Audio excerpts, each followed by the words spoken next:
बच्चों welcome to Harsh public school Gurugram YouTube channels. तो कैसे हैं आप लोग? आई होप आप लोग बहुत अच्छे होंगे। तो लास्ट लेक्चर मैंने आपको एक्सरसाइज 8.1 कंप्लीट नहीं देखा है तो चैनल पे विजिट करके प्लेलिस्ट सेक्शन को चेकआउट कर सकते हैं। इंटायर वीडियोस आपको मिल जाएगा। जिन भी एक्सरसाइज में आपको प्रॉब्लम है उन एक्सरसाइज के वीडियोस को देख करके अपनी प्रॉब्लम क्लियर कर सकते हो। वेल एंड गुड, बहुत अच्छी बात है। तो चलिए आज हम कवर करने वाले हैं I can do it, right. और उनसे पहले कुछ कॉन्सेप्ट है तो उन कॉन्सेप्ट को भी हम लोग समझेंगे। सबसे पहले क्या देखो, स्पीड दिया हुआ है। क्या देखा है? स्पीड्स दिया हुआ है। तो स्पीड पे देख पा रहे होंगे और tortoise is slow but the here is run fast, right. तो आप यहाँ पे देख रहे हैं टर्टाइज है, हेयर्स, राइट। तो ये दोनों क्या होता है, टर्टाइज जो होता है वो काफी स्लो चलता है और ये जो होता है काफी फास्ट है। जो HARE हेयर जो है वो काफ़ी फास्ट चलता है। तो दोनों में आप कंपेयर कर सकते हैं। स्लो मतलब धीरे और फास्ट मतलब काफ़ी तेज। तो ये स्लो और फास्ट ये क्या बताता है? हमें स्पीड को बताता है कि कौन कितने स्लो है कौन कितने फास्ट है। क्लियर?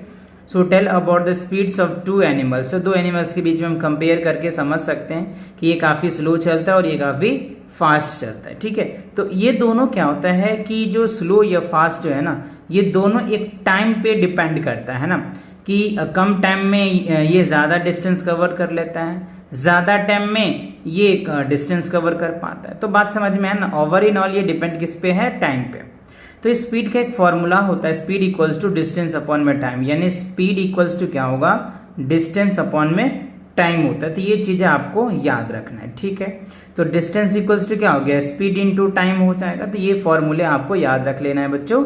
डिस्टेंस इक्वल्स टू क्या होता है? स्पीड इनटू टाइम होता है, राइट। और speed equals to distance upon में टाइम होता है। तो ये की फॉर्मूला आपको याद रखनी काफी इंपॉर्टेंट है। क्लियर? चलिए, तो इसी के बेस पे आपको एग्जांपल दिया हुआ है। ट्रेन कवर इतना किलोमीटर्स इन 12 आवर्स, ठीक है। What the speeds? तो देखो डिस्टेंस कितना दे रखा है हमें, इतना दे रखा है, टाइम इतना, तो स्पीड तो S इक्वल्स टू क्या हो जाएगा? D अपॉन में T हो जाएगा। तो आप ऐसे लिख सकते हैं 960 अपॉन में क्या हो जाएगा? 12 है, तो इसलिए 12 से डिवाइड कर दे।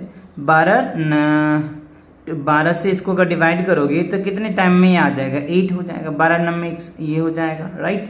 तो 8 और यहाँ पे 0 हो जाएगा, ठीक है। तो 80 हो जाएगा। 12 पंच 60 बरछक 72 बरसत 84 बर 8 96 है ना, 96 होता है। तो ये कैंसिल हो जाएगा 80। तो वही देखो यहाँ पे लिखा है, डिस्टेंस लिख दिया, टाइम लिख दिया, speed equals to distance upon में टाइम लिख दिया। तो ये आपका, और यूनिट तो आपको पता ही है, इसका किलोमीटर, इसका आवर है तो केजी किलोमीटर्स पर आवर आ जाएगा, ठीक है। तो ये आपकी स्पीड निकल के आ गई। अब देखो इसी के बेस पे आपको एक टेबल दिया हुआ है आई कैन डू इट में, तो इसे आपको फिल करना है। आई कैन डू इट में calculate the speeds of each vehicles and complete the tables, यानी इन सभी व्हीकल्स का हमें यहाँ पे नेम्स दिए हुए हैं, डिस्टेंस यहाँ पे दे रखा है, टाइम दे रखा है, हमें स्पीड निकालना है, ठीक है। तो देखो हमें डिस्टेंस पता है, टाइम पता है, तो डिस्टेंस अपन स्पीड हो जाएगा, यानी 21 को अगर 3 से डिवाइड करोगे तो क्या हो जाएगा? 7। तो यहाँ पे 7 आ जाएगा, यानी 7 किलोमीटर पर आवर्स हो। यानी जो बाईसाइकिल का जो स्पीड है ना, 1 घंटे में 7 किलोमीटर ट्रैवल कर लेता है, ठीक है। अच्छा, कार की अगर मैं बात करूँ तो इससे अगर आपको इसमें से इसको डिवाइड करना है, यानी ऐसे देखो 540 में क्या करना पड़ेगा? 600 डिवाइड करना पड़ेगा, राइट। तो 6 से अगर इसको आप डिवाइड करोगे, देखिए 9 6 54, राइट, 9 6 54 हो जाएगा, तो 90 किलोमीटर्स पर आवर हो जाएगा, ठीक है। यानी 1 घंटा में 90 किलोमीटर जो है वो डिस्टेंस ट्रेवल करता है कार, ठीक है। बस की अगर मैं बात करूं तो 480 को 8 से डिवाइड कर दो, 480 को 8 से डिवाइड कर दो, 8 6 48, तो 60 हो जाएगा, 60 किलोमीटर्स पर आवर्स हो जाएगा। आप इसमें इससे डिवाइड कर दो, ठीक है। अगर ट्रेन की बात करें तो ट्रेन देखो क्या है, इतना डिस्टेंस कवर कर रहा है 5 घंटे में, राइट। तो कितने हो जाएंगे इनकी एवरेज की अगर बात करूँ तो देखो इससे आपको क्या करना पड़ेगा? डिवाइड करना पड़ेगा। 1 से लग जाएगा, ठीक है, 8 हो जाएगा और 9 हो जाएगा। तो 189 किलोमीटर पर आवर के हिसाब से ये चलता है, यानी स्पीड है इनकी, राइट। ओके, अब एरोप्लेन की बात करें, देखो 640 है, इसको 2 से डिवाइड कर दो तो क्या हो जाएगा? 320 आ जाएगा, ठीक है। यानी 1 घंटा में 320 किलोमीटर जो है वो ट्रैवल करते हैं एरोप्लेन, ठीक है। अब यहाँ पे क्वेश्चन में पूछ रहा है which is the fastest vehicles, इन सभी व्हीकल्स में से सबसे फास्टेस्ट क्या है, तो सबसे फास्टेस्ट तो एरोप्लेन ही है ना बच्चों, तो यहाँ क्या लिखोगे arrow, AERO arrow, PLANE aeroplane.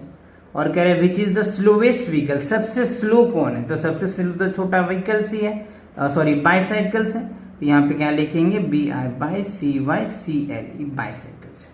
तो आई होप ये बात आपको समझ में आया, स्पीड क्लियर हो गया। चलिए आगे बढ़ते हैं। ऑफ मास, राइट, अगर मास को मेजर्स करने के लिए जो बेसिक यूनिट्स होता है ना बच्चों, वो देखो केजी होता है, ग्राम होता है और मिलीग्राम्स होता है, ठीक है। तो अगर मैं मास के स्टैंडर्ड यूनिट की बात करूं तो उसको हम ग्राम बोलते हैं या बेसिक यूनिट कह लीजिए, ठीक है। So here is that basic unit of mass क्या होता है बच्चों, ग्राम होता है, तो ये आपको याद रखना है, ठीक है। ये जो क्या होता है लाइटर यानी हल्की यूनिट्स होती है। किलोग्राम जो होता है मोर देन ग्राम्स, ग्राम से बड़ा होता है, और mg क्या होता है ग्राम से छोटा होता है। ये चीज आपको ध्यान रखना है, ये kg होगा, राइट, उसके बाद जो है ये ग्राम्स होता है और ये क्या होता है mg यानी मिलीग्राम्स होता है। तो ये आपको बीच की बातें हैं, तो आपको इसको ध्यान रखनी, क्लियर। तो ये हो गया आपका बेसिक यूनिट, जो है आपको याद रखना है, मास का जो बेसिक यूनिट होता है वो ग्राम होता है, ठीक है। अच्छा, केजी जो है उससे बड़ा हैवियर होता है, और मिलीग्राम जो होता है लेस होता है यानी लाइटर्स, वेरी लाइटर, काफी छोटा होता है। अब देखो इनका एक रिलेशन है, इस रिलेशन को आपको अच्छे से याद करनी पड़ेगी, relation between different units of mass, right. तो देखो बेसिक यूनिट तो ग्राम है, ठीक है। इसके अगर आप इस साइड आते हो, यानी अगर आप यहाँ देखो कि अगर आप ये राइट साइड आते हो तो क्या होता है डेकाग्राम्स होता है, हेक्टोग्राम्स होता है और किलोग्राम्स होता है, ठीक है। और इस साइड आते हो तो डेसीग्राम्स होते हैं, सेंटीग्राम्स होता है और मिलीग्राम्स होता है, ठीक है। तो यहाँ आने के बाद क्या होता है ग्राम हो गया, यहाँ पे आएंगे 1/10, ये हो जाएगा 1/100, ये हो जाएगा 1/1000, यहाँ आएंगे तो क्या हो जाएगा 10, 100, 1000। तो इस हिसाब से ये चीजें चलती है, क्लियर। अच्छा, तो अब देखो यहाँ के बेसिक बातें जो ये है, to change from smaller to bigger unit. तो देखो वही मैंने इससे पहले भी 8.1 में मैं आपको समझाया था कि जब हम क्या करते हैं स्मॉलर यूनिट से बड़े यूनिट में जाते हैं, यानी छोटे यूनिट से बड़े यूनिट में जाते हैं, तो वी नीड टू डिवाइड, है ना, हमें डिवाइड करना पड़ता है। और बड़े यूनिट से छोटे यूनिट में आते हैं तो we need to multiply, clear. तो ये चीज़ें आपको हमेशा याद रखना पड़ेगा, ठीक है। और कुछ बातें जो आपको ये याद करना पड़ेगा, 1 kg में 1000 ग्राम्स होता है, और 1 ग्राम में क्या होता है 1000 मिलीग्राम्स होता है। तो ये चीज़ को भी आपको ध्यान रखनी है, ठीक है। अगर आप ये और ये दो पार्ट समझ गए तो इसके बेस पे देखो आई कैन डू इट दिया हुआ है, तो आई कैन डू इट को हम लोग सॉल्व कर लेते हैं। फिल इन द ब्लैंक्स, देखो 32 kg है, तो अभी हमने क्या बताया कि 1 kg में क्या होता है 1000 ग्राम होता है, ठीक है। तो 32 kg है, तो 32 kg को 1000 से मल्टीप्लाई करेंगे तो 32,000 हो जाएगा, ठीक है ना, 32,000 ग्राम हो जाएगा, ठीक है। अच्छा, अभी हमें क्या दे रखा है, अब दूसरा में 5 ग्राम्स है, 5 ग्राम को हमें मिलीग्राम में चेंज करें। तो अभी आपको बताएं कि 1 mg, राइट, 1 ग्राम में क्या होता है 1000 mg होता है, तो 5 × 1000 तो क्या हो जाएगा 5000 हो जाएगा, 5000 हो जाएगा, 5000 मिलीग्राम्स हो जाएगा, ठीक है। अब आप यहाँ पे देखो 4000 मिलीग्राम्स, ठीक है। तो 4000 मिलीग्राम में क्या करेंगे हम लोग, ग्राम में चेंज करना है। तो जब ग्राम में चेंज करोगे 1000 से डिवाइड कर दो, तो जब आप इसे 1000 से डिवाइड करोगे ना तो 3 0 कैंसिल्स, तो यहाँ क्या बचेगा 4 बच जाएगा, ठीक है। सेम देखो यहाँ पे 8000 ग्राम है, इसे केजी में कन्वर्ट करना है, तो ये क्या है छोटा यूनिट है और ये बड़ा यूनिट है। तो जब छोटा से बड़ा में जाते हैं तो डिवाइड करते हैं, और यहाँ पे कितने से करने पड़ेंगे 1000, तो ये 3 0 कैंसिल हो जाएगा, 8 kg हो जाएगा, क्या हो जाएगा 8 kg, ठीक है। अब आप 5 में देखिए 7200 ग्राम्स को केजी में कन्वर्ट करना है और ग्राम में। तो देखो 3 डिजिट जो है ये ग्राम का होता है और ये जो 4 डिजिट होता है ना वो केजी का होता है। तो यहाँ पे हम 7 लिख देंगे और यहाँ पे 200 लिख देंगे, तो 7 kg 200 ग्राम्स हो जाएगा। और यहाँ की अगर मैं बात करूँ तो देखो ये जो 3 डिजिट होगा ना ये मिलीग्राम्स होता है, और ये जो 6 होता है ना वो ग्राम में होता है। तो यहाँ पे 6 आ जाएगा और यहाँ पे 350 मिलीग्राम्स हो जाएगा, है ना, mg आ जाएगा, क्या हो जाएगा mg। तो आई होप ये जो मेजरमेंट ऑफ मास था ये आपको अच्छे से क्लियर समझ में आ गया, ठीक है। तो इनका जो एक्सरसाइज है 8.2 ये नेक्स्ट वीडियोस में करेंगे, यानी नेक्स्ट लेक्चर्स में करेंगे। ठीक है, तब तक के लिए take care and bye bye.